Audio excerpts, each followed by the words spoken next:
Welcome. I'm Eric Fleming, host of A Moment with Eric Fleming, the podcast of our time. I want to personally thank you for listening to the podcast.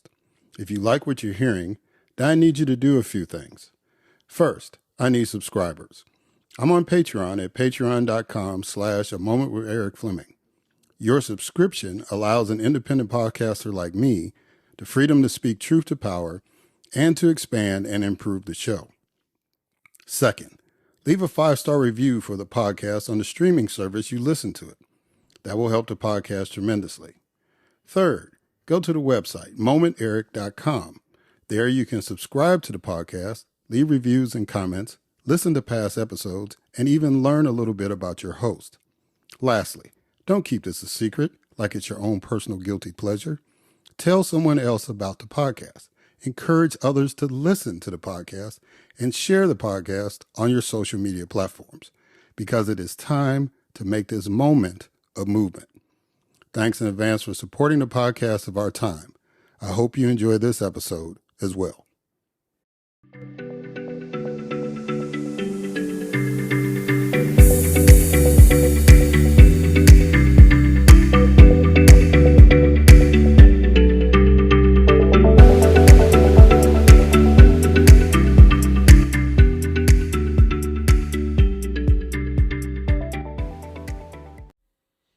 Hello, and welcome to another Moment with Eric Fleming. I am your host, Eric Fleming.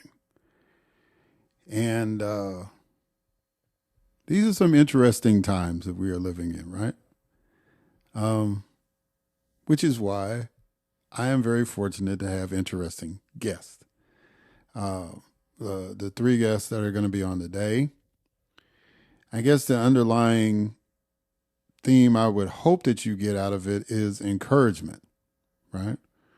That no matter what the odds are, no matter what your background is, no matter if people even respect what you're saying, you can still achieve and you can make a difference in this world. So I hope that you get that from the guests that I'm going to have on today. I also want to shout out Danny and God, now I messed up. I was trying to recognize the people who are on my Patreon page. Yes, it has started, ladies and gentlemen. It started. People, y'all are starting to sign up, which is good. I need more of y'all to keep doing it.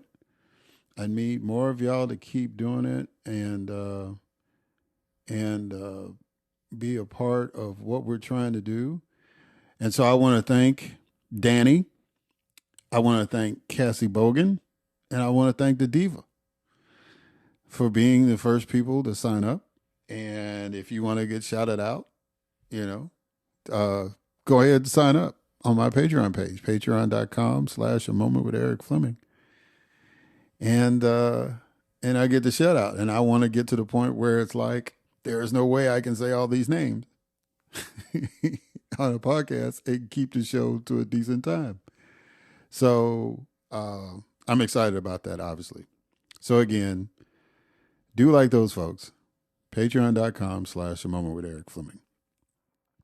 And now it is time for a moment of news.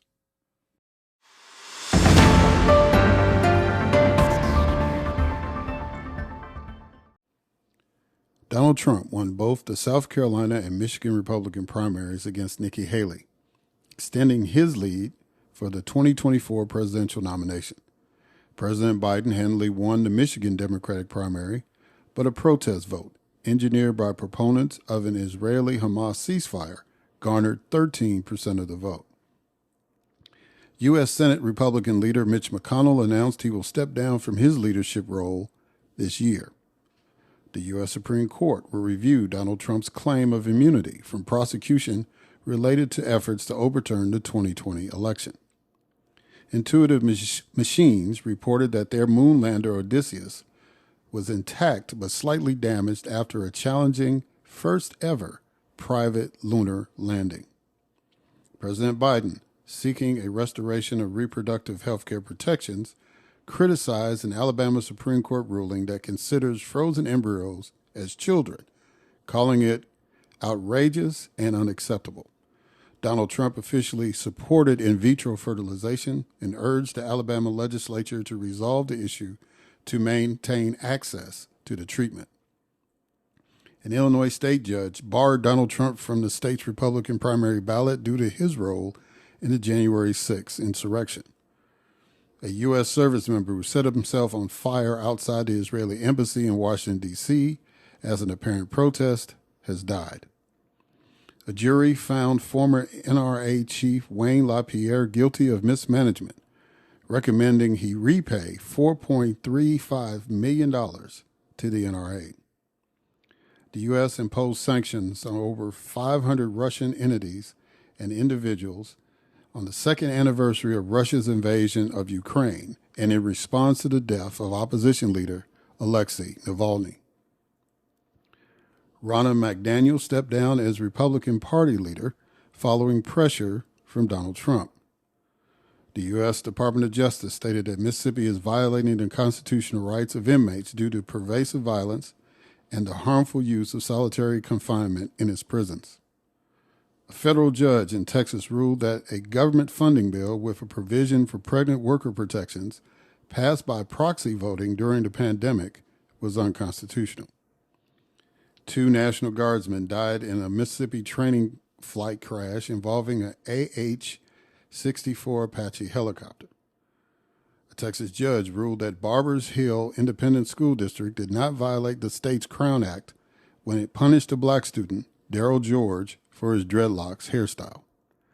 Democratic candidate Marianne Williamson re-entered the presidential race after suspending her campaign a month ago. And Florida's legislature passed a bill to ban anyone under the age of 16 from using social media platforms, aiming to protect the mental health of young people. Ladies and gentlemen, this has been a moment of news.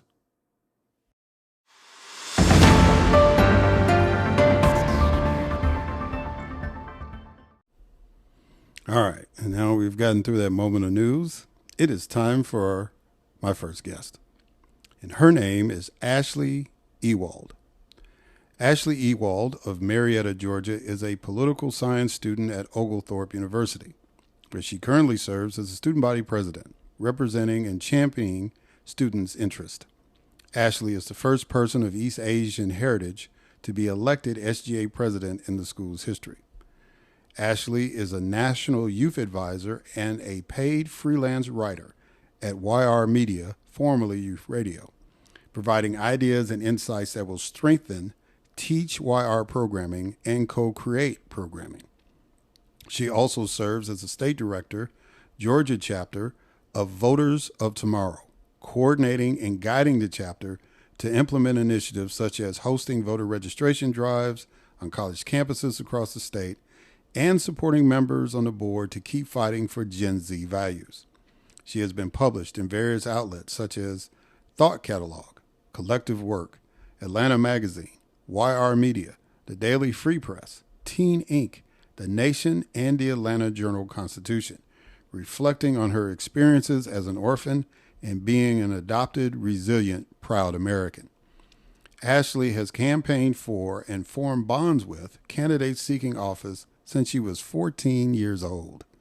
She continues to use her voice and skills to change her community and beyond positively by hosting her podcast, 100% Real with Ashleigh Ewald Talk Show. Ladies and gentlemen, it is my distinct honor and privilege to have as a guest on this podcast the student body president at Oglethorpe University, Ashleigh Ewald.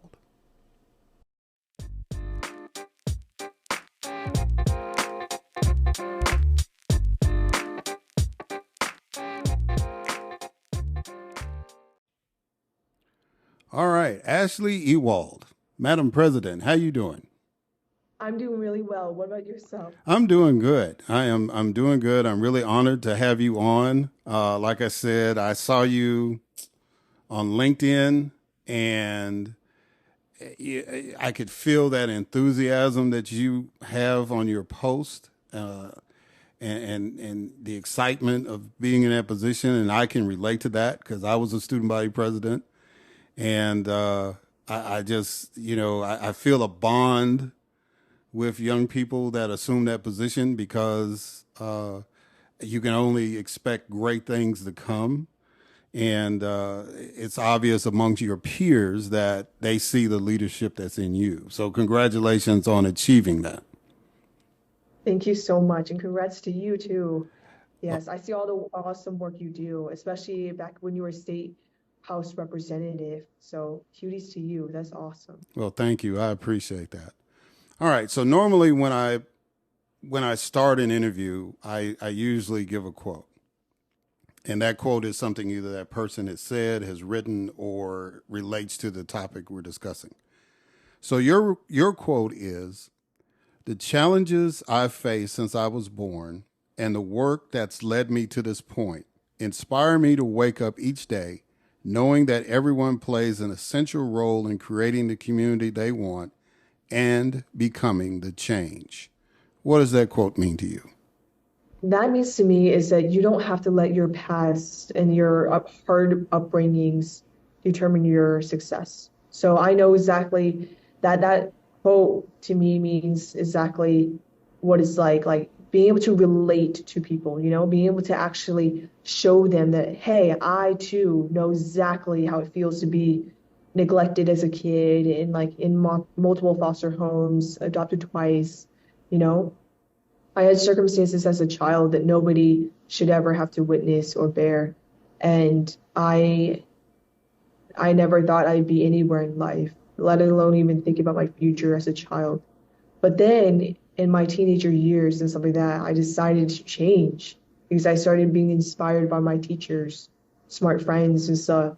And so therefore, luckily, I was able to have that kind of switch and realization that as I was pursuing my goals and stuff like that and accomplishing them one after one with the rejections here and there and stuff, I learned that your past and the horrible things that have happened or the things relating to, family dynamics or anything like that, an upbringing does not define where you can be in the next years if you let it, and that it's on us to truly be the ones who either are going to be those that come from such a complicated, undesirable childhood, and then adopted again or something like that. Because I was adopted the second time when I was 7, and then I grew up in a loving home. But then it's just other people may not have had that, but we can either choose to be the ones who learn from our past and grow from it, or we can be the ones who let the past define us and keep looking back instead of forward. So how does it feel to be student body president? This is a great question. I get asked that a lot. So it feels very empowering because of the impact that our Student Government Association, our board, has done for the school. So I am the first East Asian student body president of Oglethorpe University. And in that time when I was elected, this year, we also had our first female president, President McClyman, Catherine McClyman. Shout out to her. Woohoo!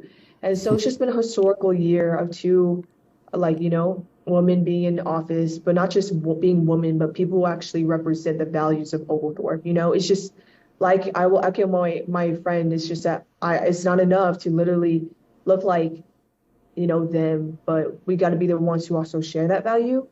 For me, being a student body president, it just feels empowering, and it's just more than just me. It's about what we've done for Oglethorpe. Being able to see students and the admin professors come together on our new tradition, the So Many Gratitude Day, really shows the power of leadership, collaboration, and serving the public. So I just feel empowered because it's incredible how our board literally has done a lot for our school, creating a new tradition, hosting dining hall initiatives to improve the cafeteria foods, being able to represent our athletics department and getting people to our games, working with other organizations that are here to help us boost school spirit. It feels great. Yeah. So what has been your coolest moment as being student body president? Because my coolest moment was Run DMC, us securing Run DMC for the homecoming concert. Because their album hit number one right at the time of our homecoming. And I, I had to get into the story. It's a pretty long story how we got lucky, but that was a cool moment. Another cool moment was being able to stand up and talk to the freshmen coming in. Yeah. It was like, that was kind of like the first student they looking at is like, oh, okay, that guy, right? So, those were kind of cool moments for me. What's been the coolest moment for you? That's hard. I mean, talk about speaking for the freshmen. That has been a cool moment. Oh my gosh. I love it because I do like public speaking. Speaking of which, tomorrow on February 17th, I'm going to be speaking to the freshmen that are invited to the scholarship weekend. So I'll be speaking to an entire gym full of students, potential students who might commit to Oglethorpe that were invited to the scholarship weekend. So I'm really excited for that. But the coolest part, I think, was speaking at the honor council. In the beginning of the year of my term, I was invited to speak about integrity and stuff like that in front of the entire freshman class. And I think that's around 400 to 500 students. Because I go to a small school, but it was really fun. Because afterward, I stayed behind, shook people's hands, reassured them that everything's gonna be okay, and that if you ever need anything, I'm here. The staff are here, admin are here, and be able to hear people and listen to their aspirations, and be able to listen to everybody's goals or what they're looking forward to with their college experience. Yeah. So what got you interested in politics? That's a very good question. This is something that I've been asked a lot. So, in fifth grade and stuff, so I became more interested in my history class, especially going to museums and stuff like that. Then in middle school, my social studies teacher would host debates, and she said I was a good speaker. So I was able to convey my speaking well and stuff like that to the point where I could convince the class that land was the worst punishment. Surrendering up acres, lots of land for the Treaty of Versailles was the worst punishment out of all four punishments, including economics, weapons. You know what I'm saying? Like the Treaty of Versailles was a debate topic that we had to do. And so after that, she pulled me out of class, said I was really good at public speaking, and she introduced me to politics and what politicians do. She said that I sounded like a politician and that I was a natural born leader. So then I got nominated to do principal student advisory in middle school. And then seventh grade was some difficult times. Eighth grade, my Georgia Studies advanced teacher, she had nominated me to become a page for the Georgia State Capitol. And so I became a page for the Georgia State Capitol and was able to see how the state house representatives and state senators, conduct their sessions and have their morning coffee while talking to their colleagues. It was very interesting. And that's how I knew I wanted to be in politics, because I knew that a lot of the things I went through, being, medically cleft lip affected, born into a horrible system where they just wanted you to fail almost. I knew I wanted to be that change by being someone who could actually do better for people and be that person that actually cares about us, and about us, human beings. And I wanted to bring that humanity back into politics. So that's what got me into it. And also campaigning for Jon Ossoff in 2017, that really changed my world because that's when I really became involved. I made an iMovie for him, and his parents loved it. He liked it too. And it got over 1,000 views on Facebook. So it was very interesting because my mom was so kind to, share it on her Facebook, and it did really well. So yes, that also what kickstarted my political journey, I guess. Yeah, and you mentioned, and I've seen some pictures of you with Stacey Abrams and other politicians here in Georgia. So I know once you got that fever, you got it, and you've been working real hard. Um, so let me ask you some political questions. What do you feel are the most important issues for your generation in this election? That's a really good question. And I don't sigh out of frustration. I sigh because this is something that we are working to making sure we accomplish. I would say that the list goes on, but like you said, the main issues. I would say one, young people are very adamant about international conflicts that are happening, but they are also very passionate about things like, abortion accessibility, abortion rights, reproductive freedoms is a huge one. Climate change too. Educational affordability and ability to afford rent is something that Gen Zers are very passionate about as well.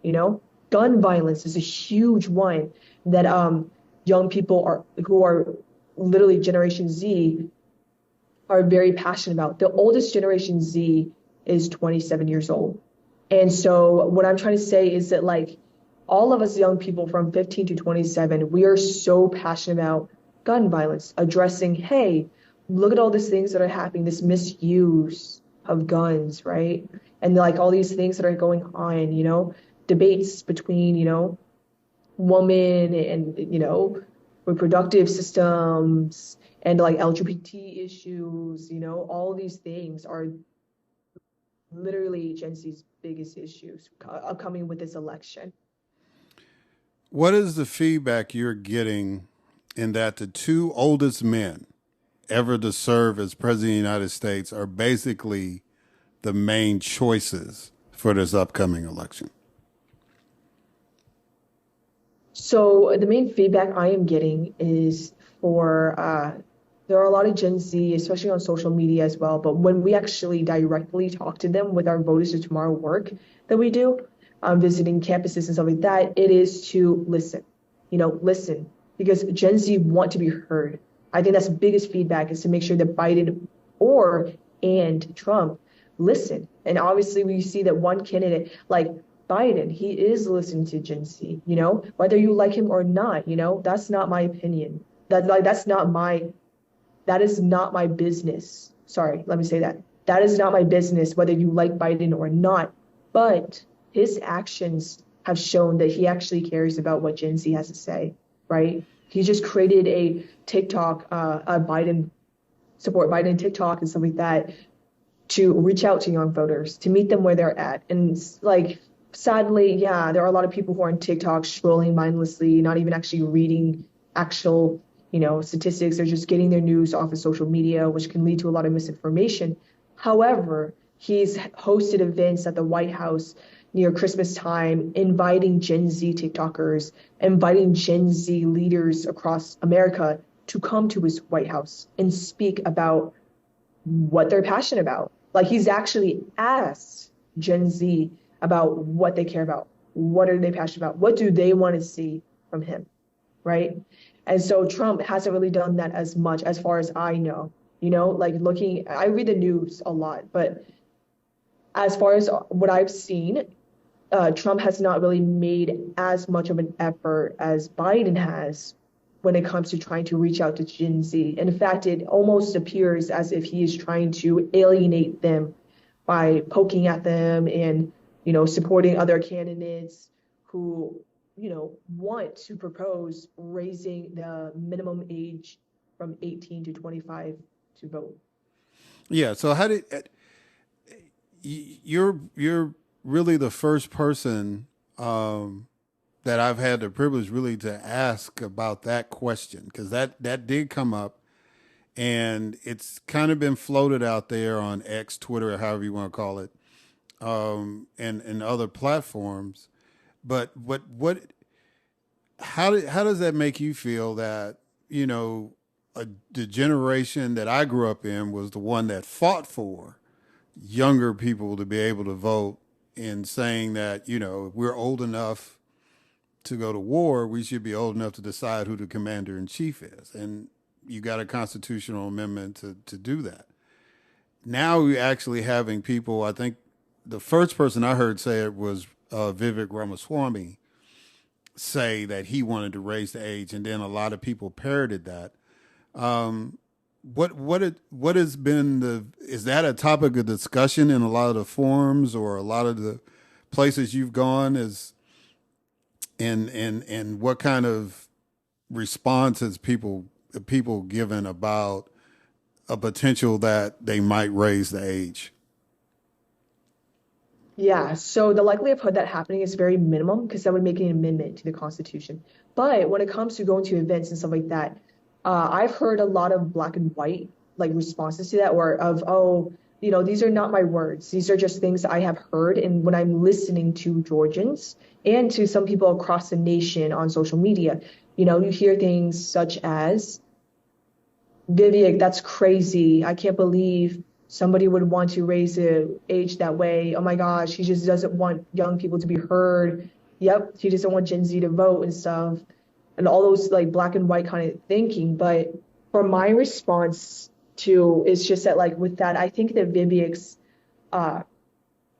proposal of raising it up is that I think his fear is that young people, I think he was trying to cast Gen Z as being the naive ones. I think that's what it is about, is fear. Not that he doesn't want Gen Z to vote. Well, he wants Gen Z to vote for Republican, not Democrats. So I think that for him, I think his way of thinking isn't, oh, I want to silence these voters. I think really it's about how he's afraid that Gen Z is just so progressive and stuff like that they won't elect him. And thus he wants to increase that voter age to 25 years old, where your brain is, again, fully developed. So he's trying to make an argument saying, oh, no, it's not that I don't want people to vote. It's just the fact that like people who are below 25 years old, 18-year-olds are very naive. They probably haven't even paid bills yet. Why are they trying to vote for who's next president, But as somebody who calls himself a patriot, like, come on, you got to be better than that. That 18 is part of the Constitution and respect that, But when I go to events and stuff like that, I do hear things about how when Vivek says things like that, it furthers the Gen Z progressive cause of the belief that far right-wing politicians are trying to come for Gen Z's votes. Not try to win them, but try to make it harder for Gen Z to vote because they know that they're not going to win the Gen Z vote, It just furthers their claim, basically. When people like Vivek, even if he does or actually doesn't believe what he's saying, it furthers the Democrats' argument that Republicans are indeed truly the ones that are coming after your vote, by adding extra barriers to it. Right. All right. You're a full-time student, a student leader on campus, a writer, a board member, a podcast host, and a political activist. What do you do to relax in your free time, if you have any free time? That's a very, I love it. I love that you asked that. I would definitely say I like to read for fun, but I also like watching horror animation. I like watching psychology videos too. It's fun. I'm a nerd, but I do like to take walks with friends and stuff. But I also do like to listen to music. I work out. I try to work out every single day. But if I'm really booked that day and I'm just so beat and exhausted, I will literally skip because I just have to sleep. I have to be able to like get a full night rest, But for my fun stuff I do, I love listening to music and working out. I like to read and I like to watch horror animation. But I also like to take naps. Like if I have free time and I was productive that day, I will take a nap. And I will wake up and probably work out right after. But I will literally take a nap because it's so relaxing. You just cuddle up on your bed with a blanket and just pass out. Yeah, that's cool. Time management was something that was a challenge for me in college, especially being a student body president, because it was like, you have to be at this meeting. I don't know how it's structured with some of the committees at Oglethorpe, but I know we had to, by virtue of my position, I had to sit on the Development Foundation Board. So that's the board that deals with the endowment. So I had to give the student perspective on that. And then we had to have a meeting. Well, who do y'all want as the commencement speaker? And, just different stuff. And I actually had a scheduled meeting with the president, like, once every 3-4 weeks or whatever. He would just say, Eric, I need you to come to the office. Yes, sir. And, that kind of thing. So trying to do that, go to class, and then just do normal college stuff. I've been told years later that, a lot of people didn't talk to me because they was like, well, you always seemed like you were distant. You know what I'm saying? You were always kind of out of, like nobody could really approach you. And, by the people that really, really knew me knew that wasn't the case. But that was just kind of a persona I gave off. And so I don't think you give that just based on what I've been able to glean. It seems like you're more of a person that people can come up to and approach, which would even be more demanding on time. Because it's just like, hey, Ashleigh, look, I got an idea. You know what I'm saying? So it's interesting to hear that you value naps. That's good. Yes, of course. I'll always value time. Like, if someone's like, actually, I have a question, I'll always stop and drop everything I'm doing to answer it. Because I do make time for people. Like, I know I'm a busy person, but I like talking to people and I love hearing what people have to say. Like, I like my thing when I eat lunch, I just want whoever sits next to me or I sit next to them, I want them to talk the whole time because I like listening because you can learn a lot by people and you can learn from them too. And it's just like an entire vault, like the cafeteria is an entire vault of knowledge. You never know what you're going to learn that day. It's cool. Yeah, and you had mentioned something about me in the legislature. One of the coolest things about that position was, a lot of my ideas came from just listening to average people. It didn't matter if I was standing in line for some food or to pay a bill or whatever. A lot of ideas came just from, listening or talking to folks. So I'm glad that you understand that. Of course, I'm one of those people, I don't really like the sound of my voice. I don't know how I'm doing podcasting, but Dude, that's so me too. It's like so many, like, I literally, sorry. Yeah, I totally understand. yeah. All right. So you have had the privilege recently of interviewing an Oglethorpe alum, Georgia State Representative Ruwa Rahman. 9 years ago, she was in your position as the SGA president. Where do you see yourself 9 years from now? I think about this all the time. A lot of other respondents would probably be like, "Oh, I have no idea," which is a fair answer. I don't blame them.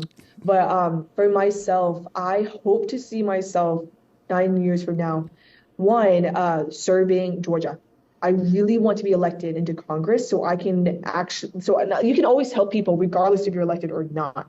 But for me, I can take the heat, especially for Congress. I can take the heat. I've been doing work since I was 14. I've been on the news since I was 14. 9 years from now, I want people to be able to look me up when I'm hopefully running for office, me able to see all the things I've done since I was 14. You have a paper trail. Most people who are 9 years away from now who might run may not have that.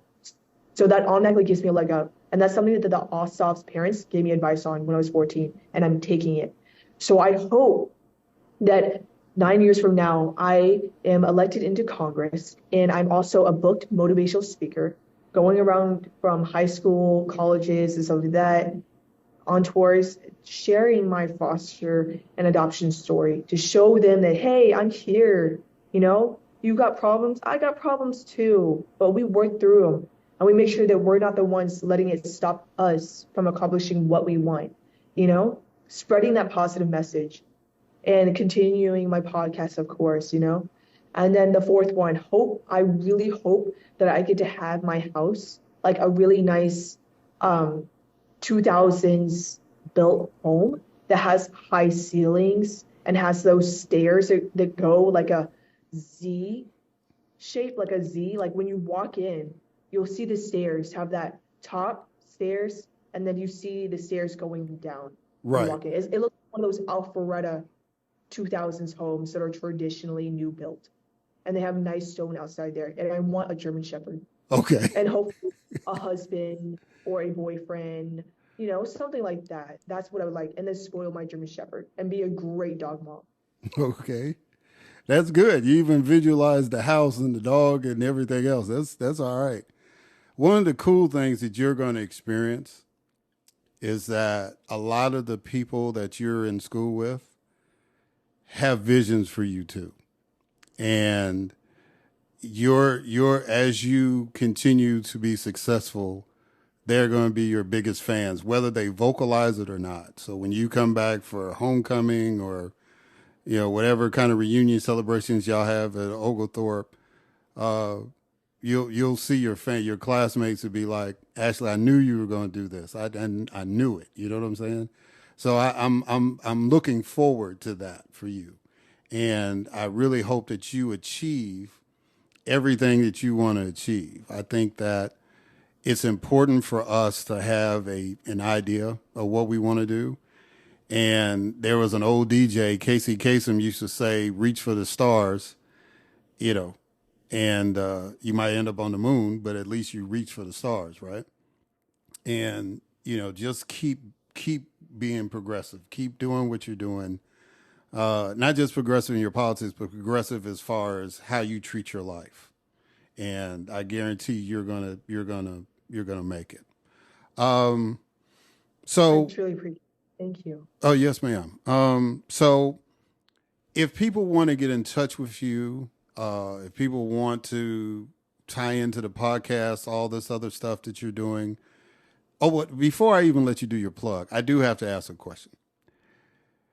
Are you what's the deal with the petrel? Right, that's the mascot. Am I saying it right? The bird, the stormy petrel, I think it is.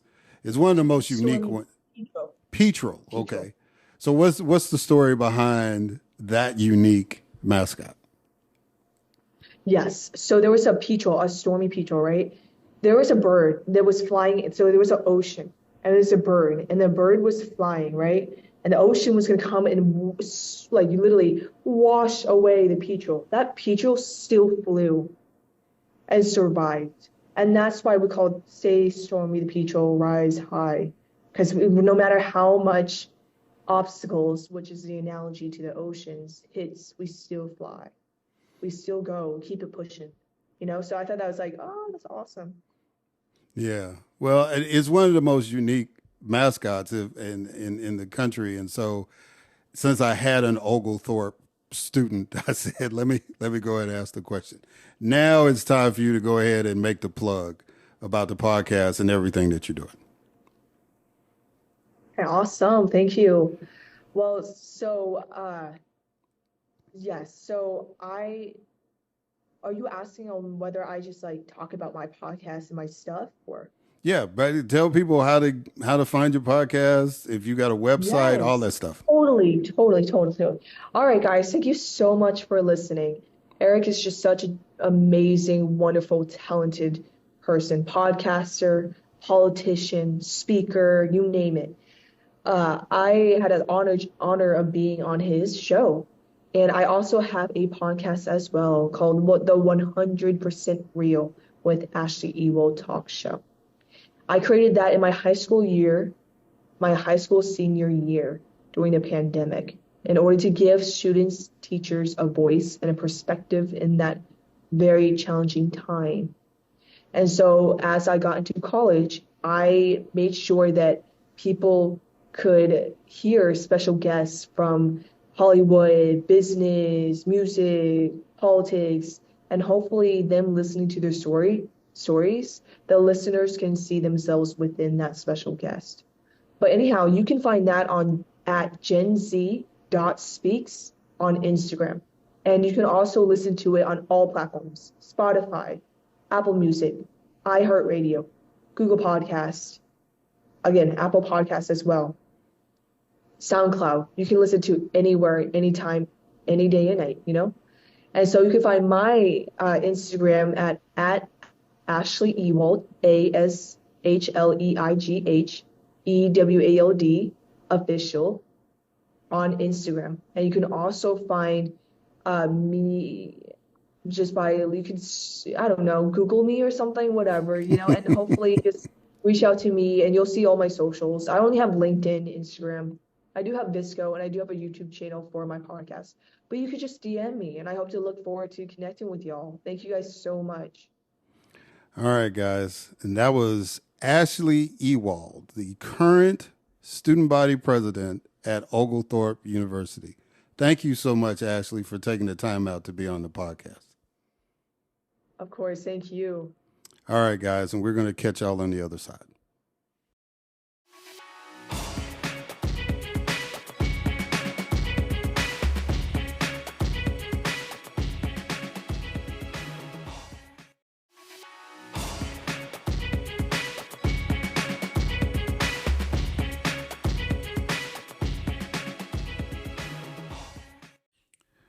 And we are back. And so now it is time for my next guest, Nikola Ilic.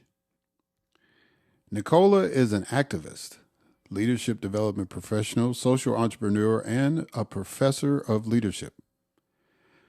He has been an activist since the age of 15 when he joined the Serbian anti-dictatorship movement, Otpor. In 2009, he co-founded the community organizing NGO Serbia on the Move and has participated in many grassroots campaigns, anti-corruption, health justice, civil rights, and democratization.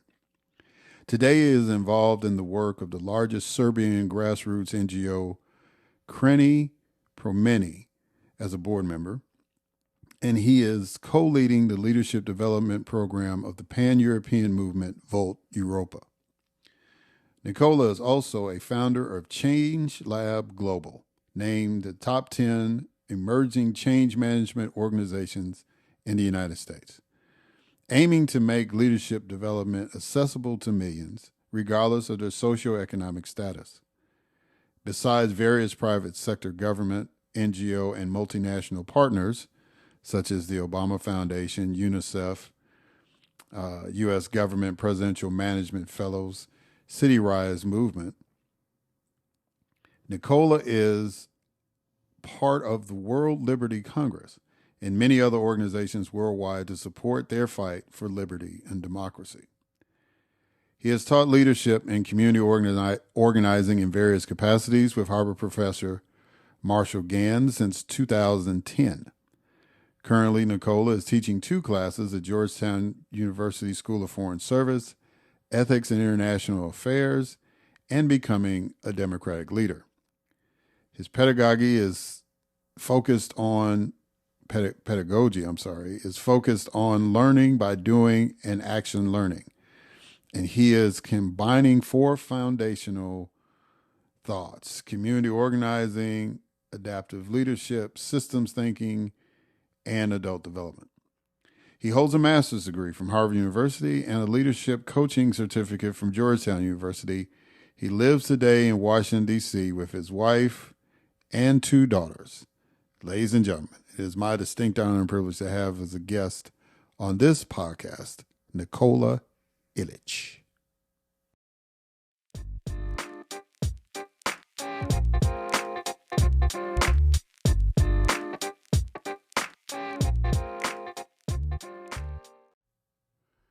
All right, Nikola Ilic. How you doing, sir? You doing good? I'm fantastic.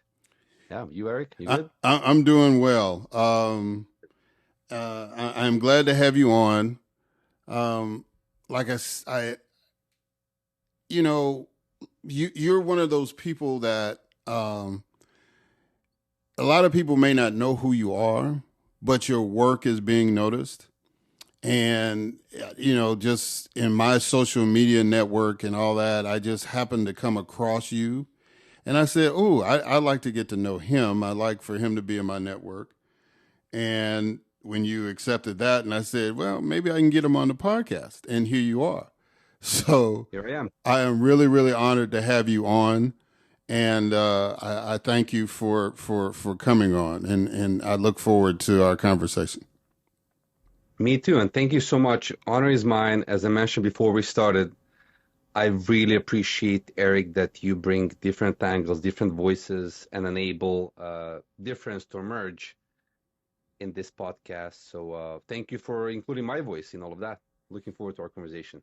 Yes, sir. All right. So what I like to do is at the beginning of my interviews is to give the guest a quote to respond to. And that quote could be something they said, something that they may have written, or something that relates to the work that they're doing. So your quote is really, really short. It says, "The courage to change things is within." What does that quote mean to you? Yeah. Thank you. Yeah, that's a. Let me remind myself what I meant by it. So, two things I would say.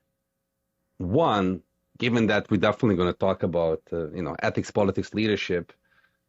First, that personally, for you to be a better person, to start growing, you need to have courage to face your dragons, to face your fears, to face your insecurities head on voluntarily. That's the path to growth. But at the same time, I like to say that good leaders, or those who want to exercise leadership, good politicians, they tend not to see you for who you are now only, but they are able to see for who you can become and what is your potential. And not only that, they have ability to enable you to become that person. So that's what it means for me, that it's this process of self-discovery and understanding of who you are and who you could become, having courage to face the challenges you need and must face to become that person, and enabling others to do the same. Yeah. So what drove you to become an activist? So I grew up in a country that doesn't exist anymore. I was born in a country called Yugoslavia in 1983. I come from a family that was that has roots in different parts of that non-existent country. Now that country is 6 countries. So I was born and raised in Belgrade, Serbia, but then I have family in Bosnia, in Croatia, and so forth, in Macedonia even. And when the war happened in the 90s, it didn't happen. It was started by some people. I was about 8 or 9 years old maybe when I realized what was happening when my cousins from Bosnia became refugees. They came to Belgrade, and I was confused. What are they doing here? And then I learned that our family house in Bosnia was destroyed, and that's literally the house where my mother was born, because my grandmother never made it to the hospital, and that's the house where I stayed during the summer. I would spend a month or 2 in Bosnia, a month or 2 in Croatia, and go back to Serbia. I felt the connection, and suddenly someone, all these people that I thought I saw as my fellow countrymen and countrywomen and cousins, suddenly they're shooting at each other. And like, why? Why would you do that? I was very confused and scared. That experience of seeing my cousins becoming refugees and seeing many people having it way worse, seeing violence on the streets, basically living in a dictatorship at the time under Slobodan Milosevic, who was a dictator at the time, made me start paying attention to politics. And who are these grown-ups who are making some decisions? And I learned that it was the people who had power and authority, but no leadership, who were responsible for what's happening to my country and to people that I loved and I love. And I felt powerless at the time, but I remember when I was 14, I was in my high school, I saw this flyer on the stairs of my high school that had a fist on it. And a friend of mine told me, oh yeah, that's this organization. They're not too far from here, like a few blocks from here. The name is Otpor, which means the resistance in my language. And we went to their offices, and some grown-ups, and mind you, for me, grown-ups at the time, because I was only 14 and a half, were like 25, 26-year-old maybe. They took us a bit seriously. Like, you guys want to fight against dictatorship? And we joined. I became a member of this organization that was fighting a dictatorship with a nonviolent resistance. You know, they gave us tools, and I was just a kid running around, protesting, putting flyers, posters, whatever. But I remember that was the time that I realized, wait, someone can enable you to act upon your values? Because I knew what I was seeing in my society was wrong, but I didn't know what to do about it. But then someone gave me some tools that told me, well, this is what you could do. So they enabled me to act upon the injustices I saw around myself. And I'm like, wait, well, that's amazing. In 2000, the dictatorship fell thanks to the work of that organization, Otpor. It was the huge social movement. Even though my contribution to that revolution was tiny, because I was, again, just a kid running around with flyers and protesting and stuff, I was forever changed and hooked on this idea. Wait, we can aggregate our collective power, empower each other, do something collectively to fight those who no one thought could be challenged. Dictators have a lot of power, and they usually have, military and police. And but you can still do something about it. And that set me on a journey on understanding politics, power, authority. What does it take? What does it take to develop ethical leaders, politicians who know how to use power and authority, and who know how to leverage diversity as an asset, not to leverage it against people? Because that's what happened in my country. They were leveraging national and religious diversity against each other. So, yeah, that's how I started this. Yeah. That's my journey. So what? The beginning of it. Yeah. So this led you to ChangeLab Global. So what is ChangeLab Global, and what is its mission? ChangeLab Global is one of the expressions of my activism.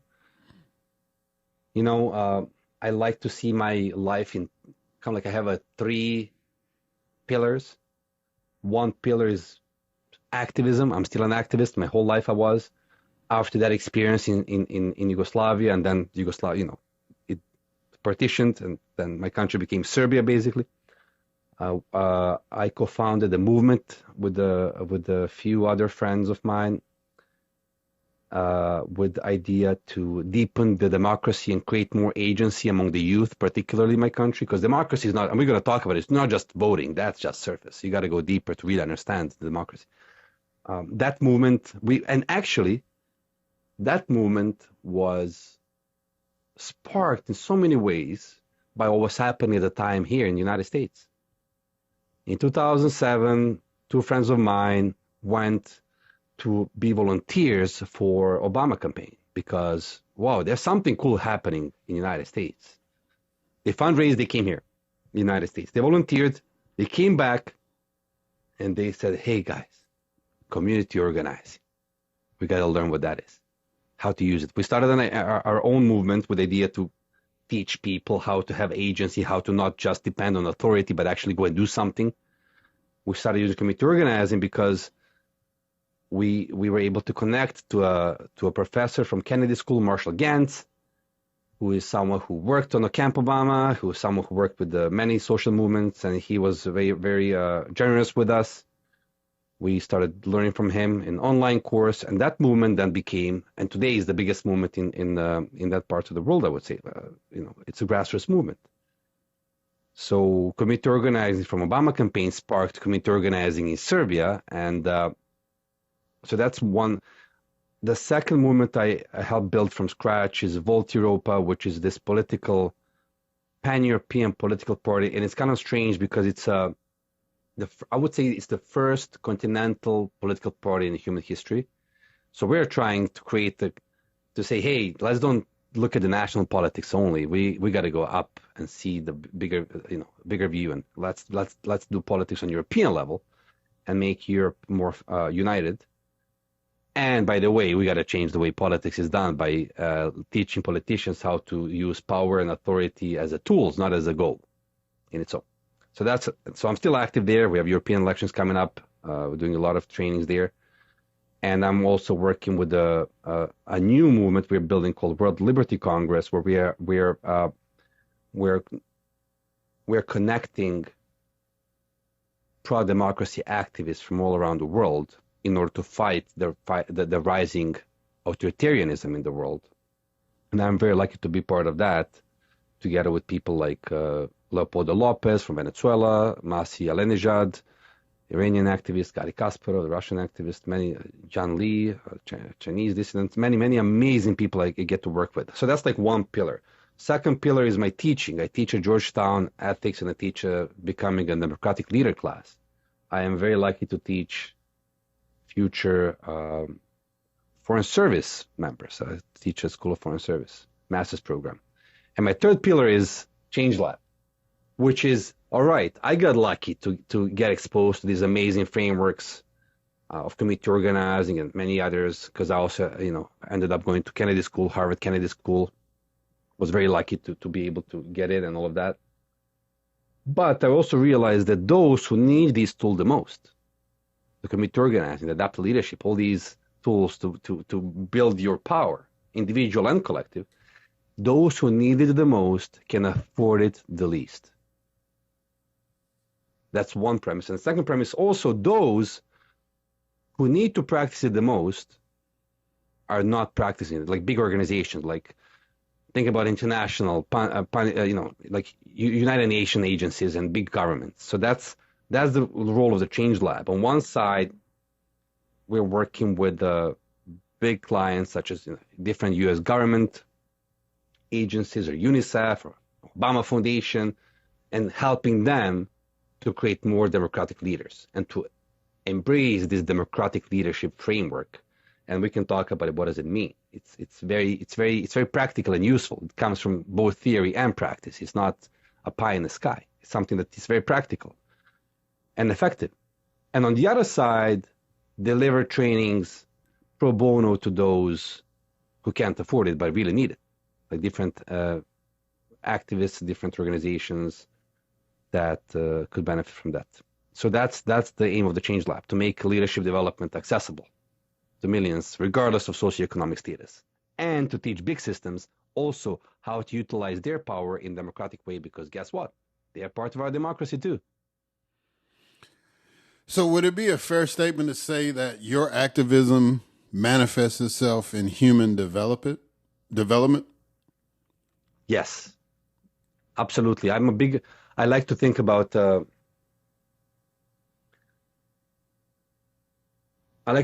work as enabling human potential to flourish. Let me give you an example.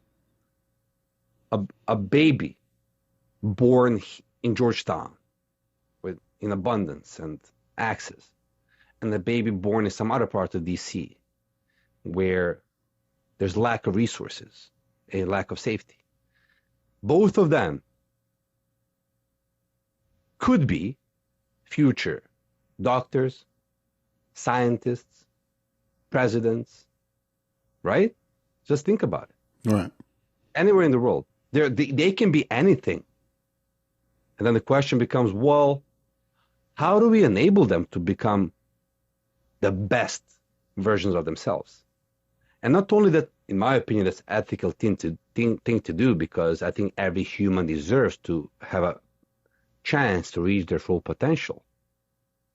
But it's also really good thing for everyone else. The more people reach their full potential, and the more people learn how to collaborate together, the better off everyone is. The more cures we find, the better businesses we run, the better government we have, the better leaders lead us, right? So that's what that's my goal. to release human potential. All right. So you posted 10 questions on your LinkedIn profile. Now I'm going to challenge you to answer one of them. All right. How do we change the way politics is done, create more democratic leaders to empower citizens for the common good, and deepen our democracy? Thank you. That's a big one, right? I encourage everyone to think about what are the 10 questions that you're right now trying to answer in your life. That's what I put on my LinkedIn. It's a really powerful exercise. It enabled me to understand better myself and what am I doing and kind of reconnect or clarify my purpose. Right? What does it take to do that? That's the question I keep trying to answer. I don't claim I have the answer yet fully. But I think that let's talk about it from angle of ethics for a second, and then we're going to connect it to leadership. I think first we need to really enable people to self-examine and to understand their own purpose and values, but not in a fluffy way. You know, I'm not a big fan of talking about values because I think that conversation is useless most of the times. Okay. Because if, Eric and I, if we just start talking, I value this, I value that, and we're all superheroes and amazing, and then I'm like, well, how come our society doesn't reflect all the conversations about the values? Look at the companies, they all have values. I'm sorry to say that's all crap. Why? Because values don't exist in a vacuum. In a real life, outside of the comfort of this conversation, where we're, warm and well-fed and, we're fine. Outside of this life, there are challenges. There are things that when you go outside and meet the reality and get into the action, and I'm very action-oriented. I think that's the key for everything. You'll realize that, oh, wait, I have 4, 5, 6 different values competing. And now the question is, who am I in the face of challenge? I can ask you or all the viewers, how many of you ever surprised yourself? Everybody surprised themselves. And I ask you, well, how do you surprise yourself? Who surprises whom? You know what happens then, Eric? It happens that your aspired values, things that you believe about yourself, meet your enacted values, the things that you actually do in action. And then there's a gap a bit. And sometimes you say, oh my God, that was not me. And I'm embarrassed. Maybe you're embarrassed with how you reacted. Sometimes you'll say, oh my God, that was not me. I reacted way better than I expected. So both happen to everyone listening to this.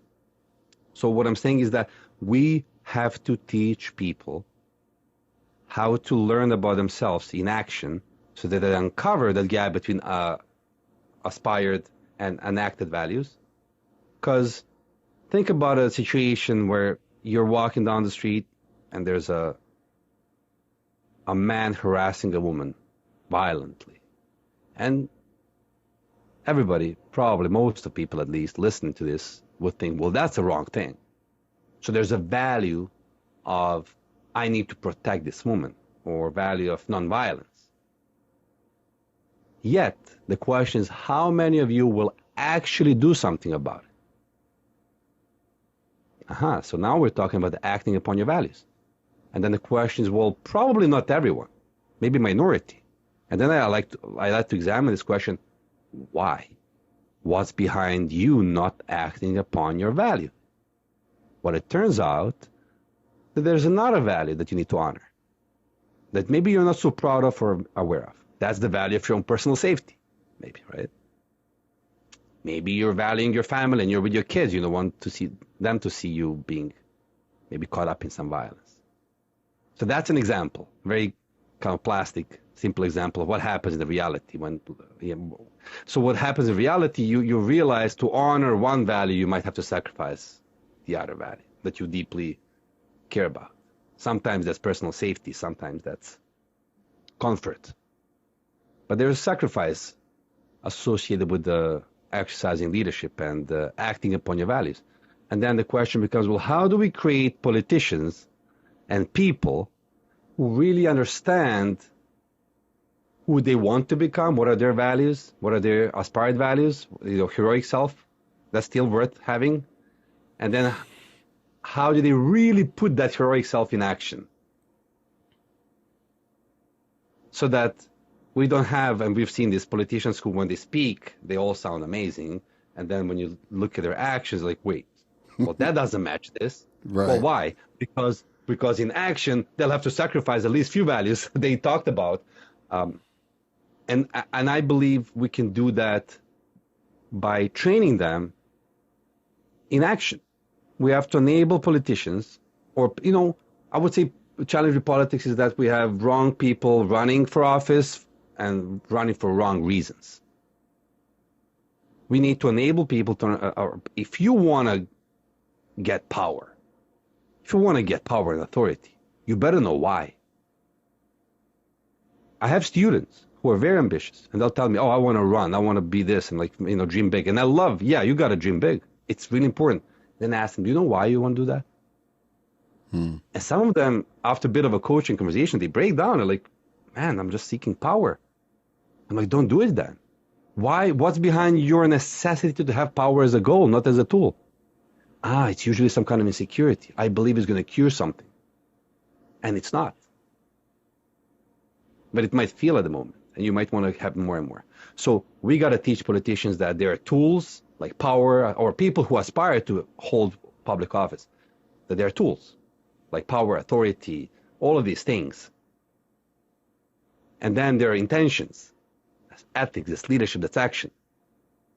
And that you should be led by your why. And what is the reason? What is your purpose? And you might realize, very often I talk to my friends or people that I coach or train about what they want to do in life, and it's easy to anchor your goal in some kind of a position. I want to become a president or a director, a CEO, and I ask them why. And sometimes they have good answers, like, well, because I want to change this. And I ask them, well, is that the only way to change that? Are you just fixated on that position because there's power with it? And then they start thinking, yeah, change comes in so many different flavors. We've seen that. Change in this country came from, like, think about MLK, right? He didn't run. He created a movement, or co-created, or many people involved, right? So the change can come from office, it can come from private sector, it can come from social movement, it can come from, technology and invention. There's so many different ways, but as long as you're honoring your purpose and as long as you're honoring your values, you're good. When you start chasing power, and power becomes a goal on its own, man, that's a path to the dark side. Yeah. Sorry for the long answer. No, that was perfect. There's a lot more I can say about it. No, and I know you can, but that was awesome, because all in my mind, as I'm absorbing how you're articulating that, I feel like I'm cheating listening to you, because you got kids paying thousands of dollars going to Georgetown to get in your classes. I'm like, oh man, it's like these few minutes I've got with Nikola is awesome. It's this is only audio, so, but you can hear the passion, you can hear the thought, and like I said, I feel like I'm cheating. It's like I'm getting something for free, and my audience is getting something for free. These kids are paying big money for, nonetheless. But seriously though, I really appreciate how you break it down. As far as power being a goal and power being a tool. And I think that's really something. And this kind of leads me to my next question. And it's an awkward segue, but I think it's perfect as far as what we're talking about. How much of a setback is Navalny's death? Oh man, that's a big one. Yeah. Towards achieving democracy? And the reason why I said it's a segue, because this is the clearest example of a person who was trying to use power as a tool to get other people empowered against a dude whose whole ambition in life was just to have power. So that's interesting, because actually in a few hours I'm going to have a meeting with one Russian activist, very connected to this world and work with Navalny, to learn more about it. Because I have my opinions, but you really got to go and talk to people who are Russians and to understand that.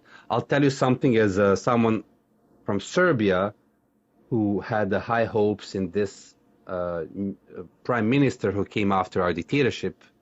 His name was Zoran Đinđić, and then he got shot 2 years after he took office. And the despair we all felt because we saw so much hope in his work and his life. So I can imagine that my Russian friends and people who respect his work or work with him are devastated. And I understand how it could be difficult to find hope. And at the same time, I think that that's why the day he was announced he was dead, I didn't post rest in peace or something. I posted his quote for one of his articles about how Russia could look like. Right. Because my way of honoring death is by continuing the idea. That's ultimate sacrifice. He has the family. It's very sad. I can't imagine how they feel. In a way, also, they probably kind of knew on some level that this is coming. But what I'm saying to my Russian friends, everyone in the world fighting for democracy, is that the only way to give meaning to Navalny's death is to fight even stronger and to really honor his ultimate sacrifice with continuing his work. And I know that while the community around him and the Russian pro-democracy community is definitely devastated, and at the same time, I know that there's so much power in that community and resolve to keep going. So I'm not telling them anything new. I'm just telling you what I think they're already doing. And I'm just grateful to even know some of them. But do you mind if I just add another thing here? Go ahead. Because Navalny, like many other people who are inspiring or who are front and center of attention because of media or because of their work and so forth, they are important. But I would also say the depth of democracy depends on people. My grandmother used to tell me, it can be taken so many different ways. She used to tell me, well, democracy can also mean that 3 thieves and 2 junkies outvote 3 PhDs. Not saying that democracy is bad, but saying that it takes way more than voting. It takes, who makes decisions? Are we enabling people? Now, look at this country, United States. This is my country now. I'm on the path to become American, by the way, this year, hopefully. And we're looking at the democratic backsliding across the world, where you see authoritarian tendencies popping up in very democratic systems in Europe and here. I think the challenge is that more and more people are ready to surrender their votes, their allegiance, in order to get some kind of easy fixes, easy solutions. We live in the times, 21st century, we live in the times of many changes, technological changes, social change, globalization, right? And people are not per se afraid of change. People are afraid of loss that change might bring. So all of these changes, people are perceiving, am I going to lose a job? Some people lost jobs. What's going to happen to me? There's a lot of anxiety. Now, in the face of anxiety, we learn since we were kids. I have 2 toddlers, Mila and Sophia, 3 and 4-year-old. The first thing they do, Eric, when they have any uncertainty, anxiety, like, where's mommy and daddy? Meaning, where's authority to provide me direction, protection, order, right? That's and if we don't teach them as a good parents, that sometimes they have to learn how to depend on themselves, not only on authority, they will underdevelop and they'll go into their life always seeking some authority when there's uncertainty. And that's very disempowering. That means they will go in their lives creating unnecessary, unjustifiable dependencies. And that's a tricky trade, because on one side you say, you solve all of my problems because I'm afraid and I don't want to handle this uncertainty. And what I'm going to give you in return is power and allegiance, and I'm going to listen to you. So that's the trade that many people here are ready to make. That's the effect of authoritarian. That's appeal of authoritarian offer. Authoritarian comes in and says, "Hey, look at all this stuff around you. So much challenges and uncertainty. And by the way, I'll add a bit more. What about these immigrants? What about this?" So if you look at the history of authoritarianism, it's not a new thing. Like from the Rome to today, it's always the same thing. They understand intuitively that the more anxiety they create, the more people will seek dependency on them. Oh, solve all my problems. Yes, I will solve all of your problems. The question is, how do we enable people not to have that dependency? How do we enable people to actually have agency and to learn to recognize when someone has, they'll solve all of our problems, they're full of crap? I had a chance to meet President Obama and work with him. And I wish every president is that eloquent and that smart. And even that eloquent and smart person will tell you he doesn't know everything. And he doesn't. So even the best among us, they depend on their ability to activate talents of others. Otherwise, you're lying to yourself and others.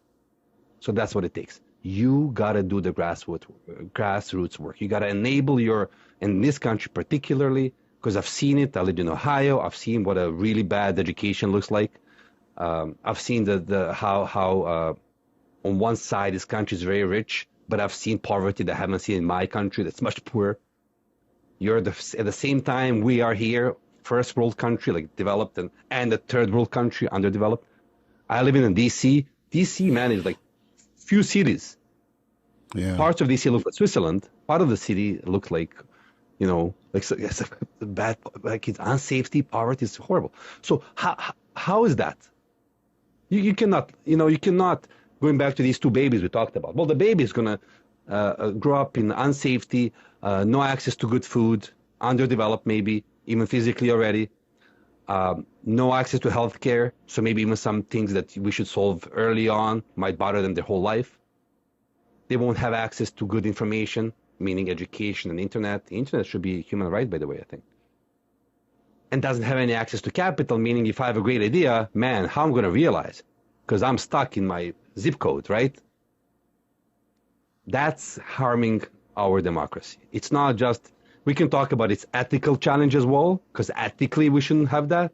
We can talk about economically, but democracy suffers because the inequality, because we're unable to educate people and develop agency and not create masses of people who didn't learn. And it's interesting, even in the places where you have plenty of resources, you have fragility, right? You have inability to face challenge, and then that challenge creates so much anxiety, you're like, okay, where's authority? So this is not, you know what I mean? Like this challenge exists in the communities that have a lot of resources, and they never met the challenge. Sometimes you can be overburdened by challenges. That's another problem. Sometimes you have no challenges or everything's solved for you, but that's another problem. Both will create problems, so you have to find the middle ground. Maybe I'll stop this rant with this idea that this is fixable. We can do it. This country has fixed bigger challenges, and we got to start with where we go as people, like you, Eric, and me, and all of the listeners. You can go and create a democratic space wherever you go, to your family, to the next meeting after you're listening to this, to your school group. And how do you do it? Don't try it. Someone said, I think Adam Grant maybe said that, or maybe he quoted someone else. He said, don't try to be the smartest person in the room. That's okay. Sometimes I understand you have to do that. Try to make the room smarter. Try to bring the best in people around you. Try to create more agency. Oh, you don't know how to do that? I'm not going to do it for you. Let me teach you. Man, everybody's a teacher. Everybody's a teacher. My students teach me, by the way, as well. So, yeah, I'll stop there for now. Well, Nikola, it's been really, really cool. and I hate that we have to cut this off, but man, I really appreciate that you're out here. That you're out here not just doing activism work, but that you're in classrooms and that you're teaching people. And I know the folks that you're going to talk to that were supporters of Navalny are going to feel inspired with you and others like you that are going to give them the motivation to keep going. They inspire me, I gotta tell you. They inspire me really more than I inspire them, I gotta tell you. Oh, yeah, that's usually how it works, right? So how can people get in touch with you? How can people reach out to you to find out more about what you're personally doing, what ChangeLab Global is doing, all that? Well, you can go on website, changelabglobal.com, to check out some of our work. I recently launched this newsletter called Pulse of Change. It's obviously completely free. And this is what I talk about. We talk about things like the last one, we talked about systems thinking. How do you understand events beyond just what you see in front of you? How do you read the system? We talk about storytelling. We talk about different leadership skills, ethics, sometimes very simple as, how do you get more focus? Sometimes as deep as, how do you know your why and how do you understand your own purpose? So I would encourage people to sign up. We send the weekly newsletters about all these topics, so they might find it interesting. And I'm always open for feedback. I'm learning. All right. Well, Nikola Ilic, thank you so much, brother, for coming on. Thank you. It's been an honor to listen to you and to meet you. And same here. Yeah, and so my rule is now that you've been a guest, you have an open invitation to come back. So please feel free to come back because I really enjoyed listening to you talk, and I wish you much success in everything that you're doing. Thank you so much, Eric. It's been a pleasure. Yes, sir. So grateful we connected. Yes, sir. All right, guys, and we're going to catch y'all on the other side.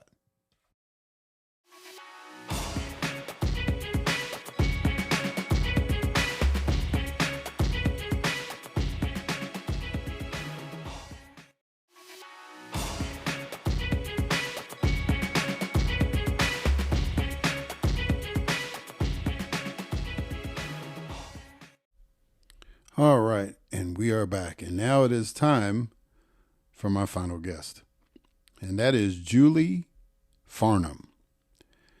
Julie Farnam served as the assistant and then acting director of intelligence for the United States Capitol Police during one of the most tumultuous periods in this country's history.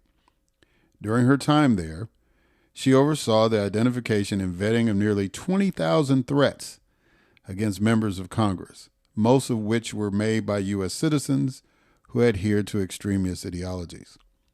She also warned of the potential for violence on January 6, 2021. Prior to joining the Capitol Police, Farnam served with the Department of Homeland Security for over 15 years.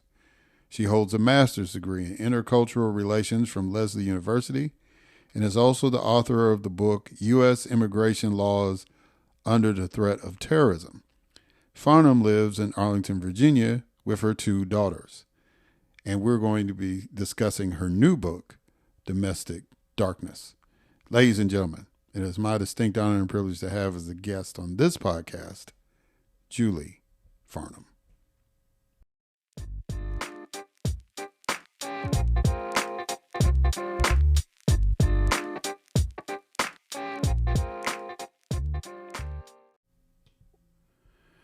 All right, Julie Farnam. How you doing, ma'am? You doing good? I'm doing well. Thank you for having me. Well, it's an honor to have you on.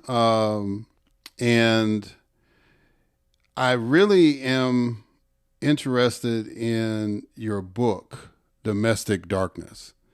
You're going to be the second person that has written a book that I've interviewed about events leading to January 6th. And I had the privilege of talking to Sergeant Gunnell from his side of the story, being a frontline officer and all that. and what he's been through. And now I'm going to get to talk to somebody who was on the intelligence side, who was trying to prepare or at least acknowledge that, hey, something's about to pop off. And just the fact that you put that in a written form, I greatly appreciate it as somebody that loves history. As somebody that was an elected official, I have some concerns as to why certain things didn't connect, right? But it's a good read, and I really appreciate you doing that. And I really appreciate you coming on the podcast. Well, thank you. All right. So what I normally do with guests is that the first thing we do in the interview is I throw a quote at them, and that quote either is something to do with something they may have said, something they've written, or something that relates to the topic that we're getting ready to discuss. All right, so your quote is, "Truth will ultimately prevail where there is pains to bring it to light." What does that quote mean to George you? Washington. It was the whole reason why I felt like I needed to write this book, because the January 6th narrative was being controlled by people who either had their own self-interest or wanted to protect themselves or wanted to sway or dilute what really happened. And for me, it was really important that the truth be written down and made public. So how did a girl from Stoneham, Massachusetts become the Assistant Director of Intelligence for the U.S. Capitol Police? Now, Stoneham, Massachusetts, as you point out in the book, is also home of Nancy Kerrigan. So I don't know what kind of correlation you want to make with that, but both of y'all are Stoneham girls. So how did you get to be in that position for Assistant Director of Intelligence? Well, most of my career, I was working with the Department of Homeland Security, and I started at the office in Boston with U.S. Citizenship and Immigration Services, which is a component of DHS. I eventually made my way down to D.C., and what people don't necessarily realize is that USCIS is self-funded. It's not funded through taxpayer money. And during the pandemic, they were furloughing a lot of employees, and including myself. And I have bills to pay, I have kids, mortgage, all that good stuff that requires money. So I could not be unemployed. So I looked for another job and I got hired at the Capitol Police, and I started there in October of 2020. So you started in October 20, so that was literally to be more precise, 9 days before the election. Yes, I started at a very turbulent time. The week I started was the week that Justice Barrett was having her confirmation hearings. So I got thrown into the mix of all sorts of crazy things right from the get-go. So in chapter 2 of the book, you kind of go into detail about how you warned the Capitol Police leadership about the insurrection, stating, quote, "Congress itself is the target on the 6th. Why do you think, and the reason why I'm going to ask it this way, because what we're seeing across the water is the Israeli-Hamas conflict, right? Mm-hmm. You know, there was reports that the Israeli Defense Forces, their intelligence, I forget the name of it now, Mossad or something like that. Mm-hmm. They had wind that these folks were rehearsing what they were going to do on October 7th for a whole year, right? Mm-hmm. And nothing happened until it happened. And then we've had this major response. Reading your book, it's January 6th, even though you were there a short time, you had already kind of picked up what was happening. And you probably had some vibes dealing in Homeland Security as well. Why do you think that people at the top didn't take you serious as far as what you were saying? I mean, reading it from the book, it was pretty clear right? In basic language, this is going to happen. Why do you think they didn't heed the warning? Well, I mean, I think the commonalities there between the Hamas-Israeli issue and then January 6th, it's not, I don't think, coincidental that both of the intel people were women and they weren't listened to. And there was also poor leadership in both situations. And so you've got those commonalities. But specific to January 6th, I think it's those two things, but also you had the Capitol Police had this complacency and maybe arrogance in the way that they handle demonstrations, because they deal with demonstrations every single day. There's always something going on at the Capitol. And so I think they felt like, well, we know what we're doing. We don't need help. We don't want help. We've got this. And then clearly this was a different situation on January 6th, which they were warned it was going to be. But for whatever reason, either they didn't believe me or they didn't think that it's possible that people would try to break into the Capitol. They just ignored the warnings. All right, so I'm going to jump forward a little bit before I get back to January 6th, because I want to kind of walk through that a little bit. But there was when I was reading and going over what I was going to ask you, again, there's a current correlation going on. So my district attorney, since I live here in Atlanta, my district attorney, Fonnie Willis, had a moment. Yeah. And you can judge her or not judge her about the moment, but she had it. And now she's forced to be candid about it, right? Mm-hmm. You candidly recounted in chapter 10 of your book, and actually really in chapter 6, because that's when this encounter kind of started, according to me. Now, I might be getting my stuff wrong. About a relationship you had with someone who turned out to have a connection to the Proud Boys. Now, general thing is, do you think he was just using the information and all that stuff? But because I use that analogy with Fonnie Willis, kind of talk to me about you being in the position you were in and dealing with the issues that you were dealing with, how easy it is to build trust with somebody, and then it goes a little further than just trust. Because I think that's the similarity I'm trying to get at with bringing up D.A. Willis. Yeah. So I did have a relationship with Lieutenant Shane Lamont, who was the head of intel for the D.C. police, the MPD. It was later discovered that he was passing information, or he's alleged to have passed information on to the Proud Boys, and he has a trial coming up later this year, and he's facing decades in prison.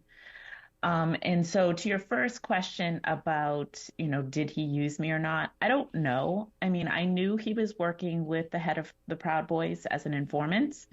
And Enrique Tarrio, the head of the Proud Boys, he was known to be an informant for many police departments, not just MPD. So that wasn't unusual to me. And Shane had never given me any indication that he was trying to pry information out of me or that he was sharing the information inappropriately. So there's that. So whether he used me or not, I don't know. My mom read the book too. She's like, yeah, he used you. Like, well, thanks, Mom. And it kind of makes me crazy too, because then you think well, what did I miss? And how did I not know? And was I being manipulated? So that's frustrating and disappointing. But I did put it in the book, and I was candid about it because I didn't want to get into the situation like your district attorney is in, where it comes to light somewhere after the fact, and then you have to play defense on it. I wanted the story is the story of the truth of January 6th, and you need to express the truth, warts and all, even if it doesn't make you look necessarily very good. So I wanted to be candid. I wanted to be open about it because I didn't want to be on defense. I wanted people to know, I made mistakes too, and I'm not perfect. Well, I want people to read the book, but yeah, you handled it totally different. And it's not to say that D.A. Willis did anything wrong, but it was like the minute that Shane, which I think is ironic that that's his name, especially for those Western fans, right? But Shane, the minute you found out he was arrested, the first person you went to was like the FBI, right? It was just like, hey, Yeah. I think we need to talk. You know what I'm saying? Not too many people do that, so I think you're okay as far as judgment goes. But yeah, I really appreciate that you were candid about that. Because there's a human element to all of this stuff, and I think people, when we get caught up in stories, and we watch on the news, and we almost like make cardboard characters of the people that we see on the news every day, or even with January 6th, as far as like, that happened to those people over there, and it's like, I'll never encounter those folks. It's like, it could have been your neighbor that was out there. You know what I'm saying? And Yeah. you don't really understand the humanity of it. You get desensitized to it. So I greatly appreciate you, again, putting this down in the form of a book. So now let's get back to January 6th, which falls under chapter 7, which the chapter is called January 6, 2021. I think it's pretty clear what. So what was it like for you on that day? Because I know there was a whole lot of stuff going on, you in the office and all that. Just kind of walk us through what was happening. So I got into work early that morning, and it was interesting, maybe a little funny, because we had received intelligence beforehand that the Proud Boys were not going to wear their normal, like, black and yellow garb. So I walk in, and there's a group of Proud Boys, and they're like fully decked out in their regular clothes. And I was like, they did not get the memo. So they were there out and about already in the morning. And that morning, too, we were dealing with some protests at some members' homes in DC. So we were dealing with like that. And then, of course, we had the explosives that were placed at the DNC and the RNC that we were dealing with in the morning. We had Leroy Kaufman, who he came up from Alabama and had a car full of explosives and weapons. He was arrested, so we were dealing with that. And that's even before like anything really started to go downhill. That was the upper part of the hill at that point. Yeah, that was just after coffee at this particular point. Yeah, exactly. And then, we were watching, there were two rallies on January 6th. There was the one with the president at the Ellipse, which is right next to the White House. And then next to the Ellipse, there's another area in DC called Freedom Plaza. And so there was another event going on for Freedom Plaza. And then after those rallies were over, we saw people walking towards the Capitol. And just to give some context, the Capitol is about 16 blocks away from that area. And they would walk up the west side of the Capitol. And so we saw them. Most of the officers were concentrated on the east side because that's where the Supreme Court is. And we had some intelligence that there was going to be people gathering there. So the officers were concentrated more there, even though it would make sense to put more officers at the west side because we would see them coming up from the National Mall, walking up, and that would be on the west side. And things went downhill very, very quickly from there. The Capitol Police, as has been written about ad nauseum, they were very much outnumbered. Leave was not canceled for the officers, so at full force that day, there was only about 65% of the officers on duty. They didn't call in, the Capitol Police did not call in other departments to help.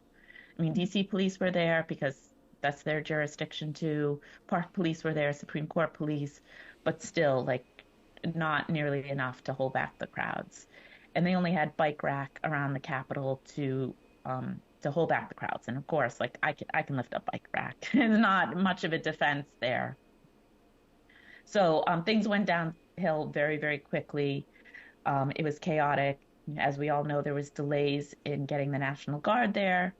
the two thing with the National Guard, one is there was never a formal request. I know Chief Sund, who was the chief of police at the time, had talked about requesting verbally with the sergeant at arms office, the National Guard, but he never put in a formal request. So whether it was approved or denied for optics or whatever it may be, like there was no formal request.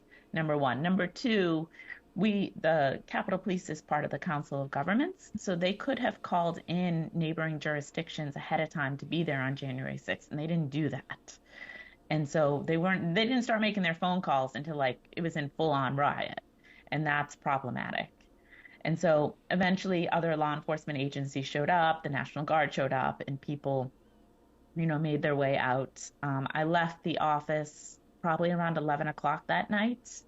And I know I spent some time sending more emails and doing some more work once I got home. And I also started working very, very early the next morning. So I didn't get a whole lot of sleep that night. But it was a chaotic, few weeks because remember, that was only a couple weeks before inauguration too. So as soon as this rally and this riot and this insurrection was over, we had to go straight into like preparing for the inauguration. So in proximity, where was your office as compared to the activity, the actual insurrection taking place? Could you see it from your window, or I could see. Go ahead. Sorry. I could see like people going towards the riot and things like that. My office was right next to the Dirksen Senate office building, which is about 2 blocks away from the Capitol. So for the Capitol, if you haven't been to DC, there's the Capitol building itself, but there's a lot of other buildings on the Capitol complex. There's 3 Senate buildings, 3 House, 3 Library, and a few others, including the Capitol Police Headquarters building. So I was about 2 blocks away from it, and I'm on the northeast side of the Capitol. So most of your monitoring of it was like, closed circuit TV kind of monitoring. Yeah, it was cameras, and also I was listening to the police radio in real time to hear what was going on. Yeah, which I'm sure was not pleasant. No. So, what happened afterwards in the wake of the insurrection? What happened to the Capitol Police within? What the structure? What went on? So the chief of police was forced to resign the next day, as he should have been. The Capitol Police only had a 1.5 page operational plan for January 6th, which is just astonishing. So they didn't prepare. In a nutshell, they did not prepare at all. The chief of uniformed operations, he was pushed out as well. And then there was a lot of officers who left because either they were injured and weren't able to work, or understandably just didn't want to work there anymore. So there was a lot, and then there was a lot of oversight and recommendations. The thing with the recommendations, so the Office of Inspector General had several reports, the Senate had a report, the Government Accountability Office had several reports. None of them really got to the core of what I think caused January 6th, which were cultural issues within the Capitol Police. So issues dealing with communication, with trust, with the way employees are treated and valued. None of those recommendations dealt with that. They were all very concrete things like get equipment, write this policy, do this training, but they never got to the core of what the issue was. And for that reason, I think the Capitol Police could fail again. And that's really worrisome. Yeah, because, I would understand. Well, I understand that the numbers game at that particular point, because like you said, majority of them were, people were on leave, so it wasn't at full staff. But I'm thinking if every officer was there, considering the makeup and any kind of prior training to that, I don't know if there was, even if every police officer was there, I don't think the outcome would have changed. Do you? No, I would agree with that statement. We needed help. And to have help, the Capitol Police had to have asked for help, and they did not until it was already a riot. And so they should have requested help beforehand, regardless of, whether or not the National Guard was going to be allowed.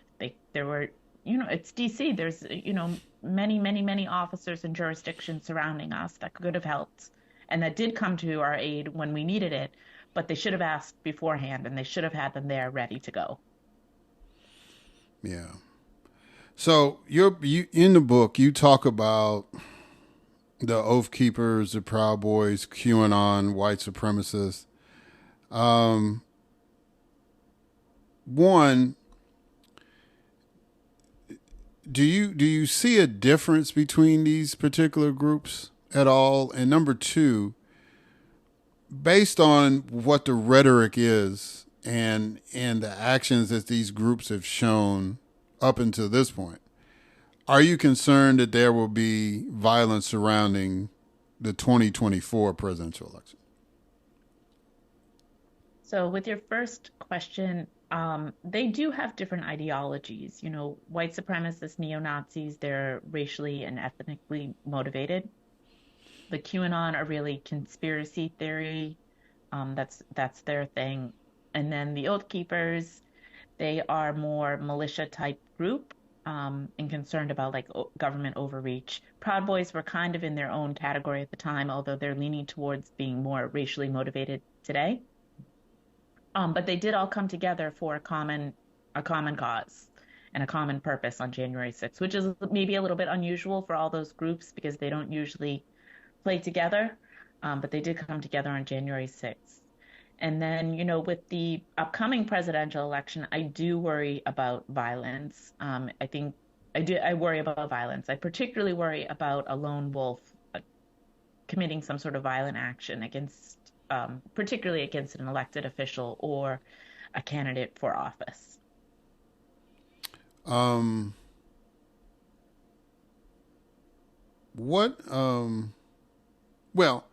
let's jump into along that line. During that time as the director, you oversaw the identification and vetting of nearly 20,000 threats.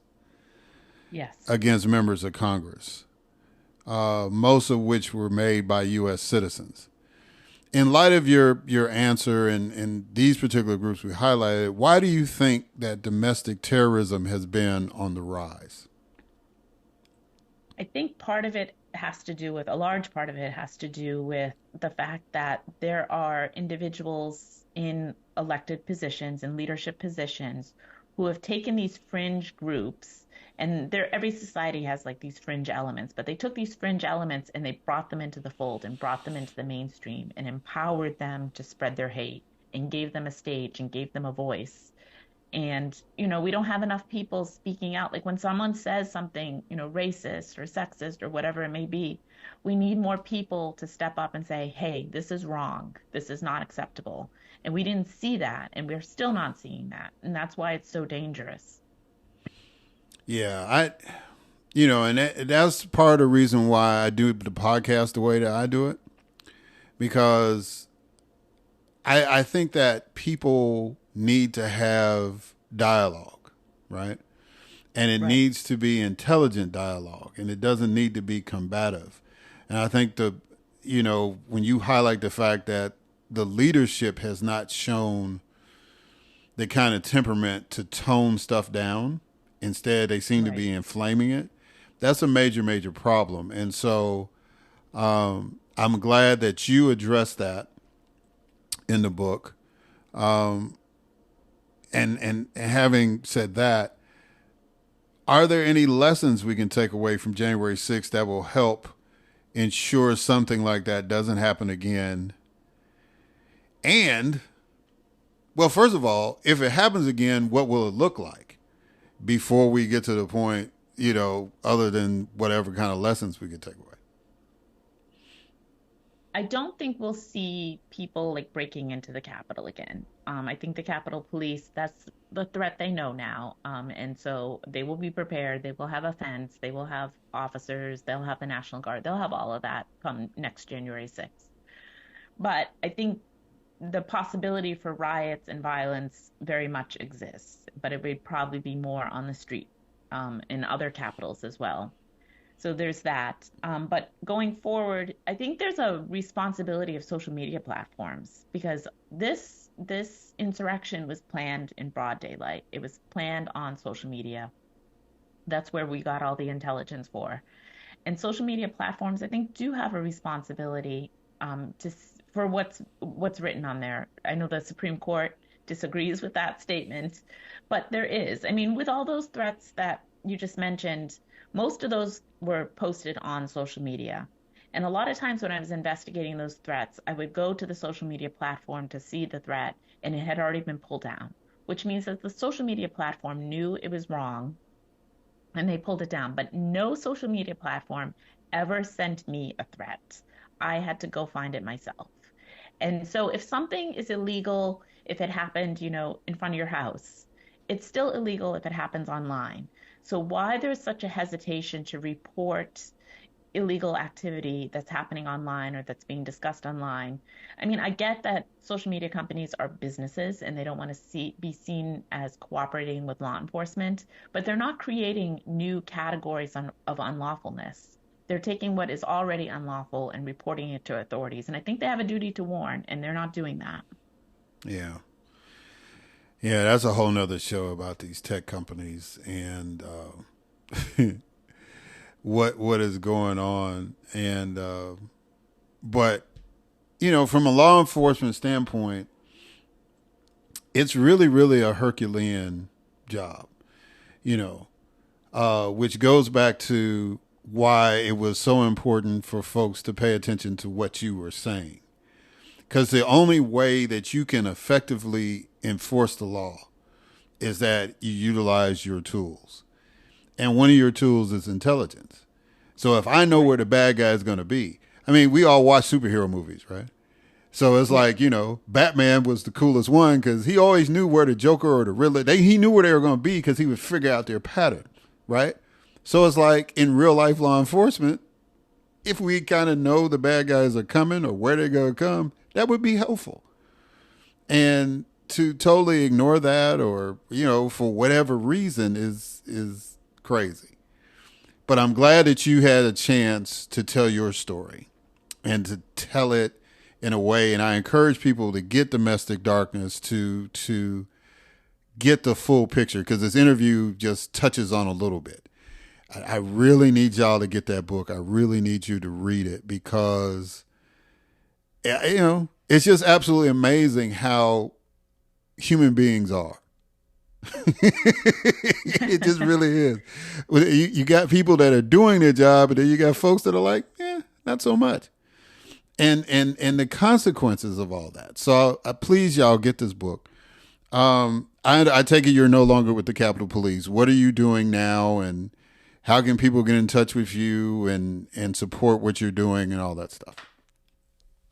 Well, I'm running for office now in Arlington, Virginia, and my website's julieforarlington.com. I think it's really important to have elected officials who are common sense and practical and not crazy. So Amen. I think I put myself in that category. And I also own my own business now called Pandora's Intelligence, and we do open source intelligence work. Okay. All right. Well, Julie Farnam, I really wish you well in the elective thing, having been through that myself. I wish you much success on that. And I also want to thank you for taking the time to come on the podcast to talk about the book. And again, ladies and gentlemen, the name of the book is Domestic Darkness. Please get that book. If you want to know, if you want to live in conspiracy theory land, don't get the book. But if you want facts, get Domestic Darkness. And where can people get the book? Anywhere you buy a book. Okay. All right. All right, guys. Well, Julie, thank you for coming on the podcast. I appreciate it. Thank you. All right, guys. And we're going to catch you.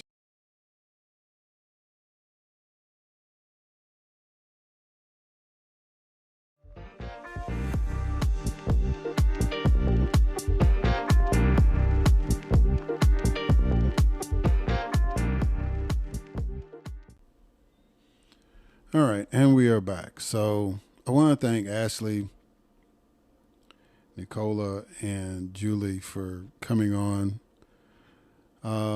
And being inspiring to me. And I hope that their story is inspiring to you, and that that you support these folks in their endeavors in the future. Because we need to continue to have inspiring people. And I know a lot of folks, even them, they might initially say, well, I don't know why people find me inspiring. It's like, because you're doing something good. And when people do good, it rubs off. Goodness is contagious. And I know it's hard to see in this day and time, but goodness is going to win. Dr. King quoted somebody as saying, truth pressed down will rise again. Right? So we know that despite all the negative rhetoric, despite all the political shenanigans, despite all the social media overwhelming trolls, tropes, whatever other T words you want to use, right? We're going to get through it. And goodness is going to prevail. Intelligence is going to prevail. It's going to manifest itself. The first Tuesday in November 2024, when you and I and other folks go to the polls. And, you know, we need to be going to the polls if there's primaries going on in your state. If you've already voted, great. If you have not, go vote. But in this political world we live in, despite what we see, goodness is going to prevail. And you and I are going to make sure that happens. So we're going to continue to utilize this podcast and any other tool that I have to push goodness and to continue to have a dialogue with those that we may not even agree with. Because in order for us to prevail, in order for us to show that we are good, then we have to be active, even with people that we may not agree with or don't like. Because we shouldn't be intimidated or scared because we're good. Yeah, that's going to lead into a whole nother conversation. Look, y'all, I appreciate y'all listening. Thank you for all the support. Y'all keep signing up on Patreon, please. Thank you. Until next time.